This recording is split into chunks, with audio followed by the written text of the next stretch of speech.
Hey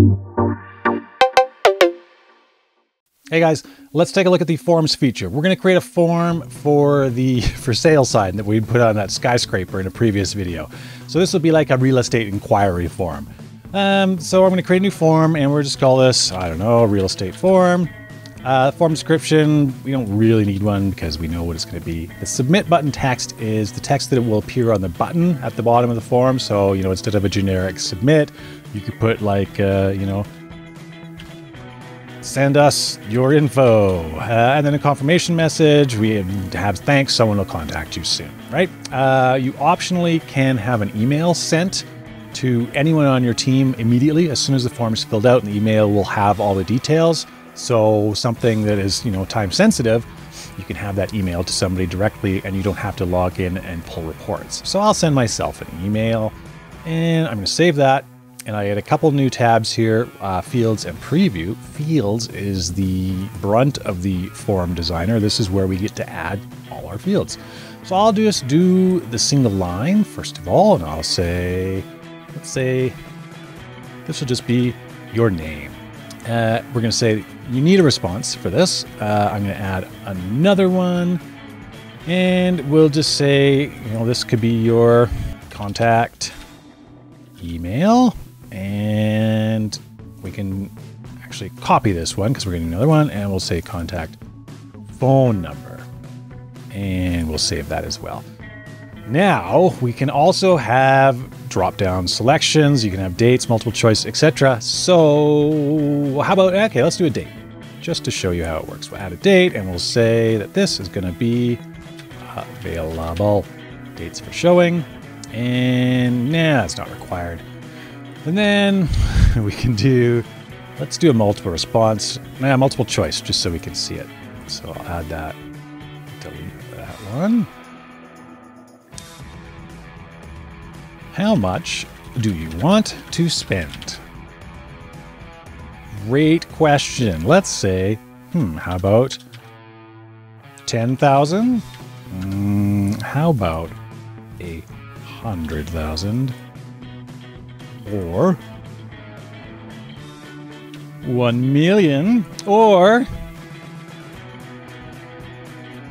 10 million or more. This is required. I'm going to save this now. There, seems like a really legitimate form. So we've saved that. We can preview it now. This is what it's going to look like. Send us your info. Great. Okay, so now that appears globally for everyone who's on our team. So now we can go back into our demo group and go back to our low one here. There's those pesky kids again. And the for sale sign. So now all we have to do is click on our for sale sign when we're editing. Change this to a form hotspot, and it's now going to give us a list of all the forms that we have entered. Of course, we just have the one so far, the real estate form. You also have the option, if you decide that you want to change things, we've made it kind of easy, so you can go back and you have the whole form designer within here, so you don't have to keep jumping back and forth if you want to make changes to the form, as well as some neat things like being able to show a partial form. So if you have really long forms and maybe it makes sense for someone to fill out, the first couple questions here and then the next couple questions in another hotspot, you can do that as well. For now, we'll just display the whole thing. And so if we click that, and what I'm going to do now is I'm going to go open the preview window. So this is what it looks like from a client or a viewer's perspective. This is the live view of what it looks like. So now if I click on the for sale sign, I get this real estate form popping up. And then my name is going to be Tim. My email is going to be timsemail.com, and I'm going to have that. And I am going to be available probably mid-August. I have a budget of $10,000 is about my budget. Send us your info. Great. Sure you want to submit? Yes, please. Thanks. Someone will contact you soon. Easy as that, right? So now I can close this window and go back to our editor. And what we can do is we can go into our reporting area and we can get a form response We're going to pick our real estate form for all groups and for the date range of today. And lo and behold, it tells us the snap name that they were on, the question title, and then the response, as well as the date, as well as any UTM codes that you may have used. You can send out UTM tracking codes as well, so you can filter by UTM codes.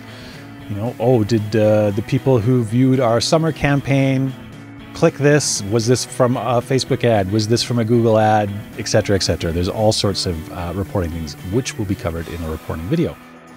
There's also the form field breakdown report. So for quantifiable answers, such as, you know, ones where you have to pick a number, it's not free text, you can get graphed responses here. And so you can see here that 100% of respondents have a $10,000 budget for this thing. Okay, so that is how you can get your form report data. All right, and in the other window, using some video magic, I just received the email as well. And whoops, if we bring it down here, this is what it looks like. Immediately after I click the send button, I did receive this email. So that's how easy it is to set up your own data capture using forms in SeekBeak.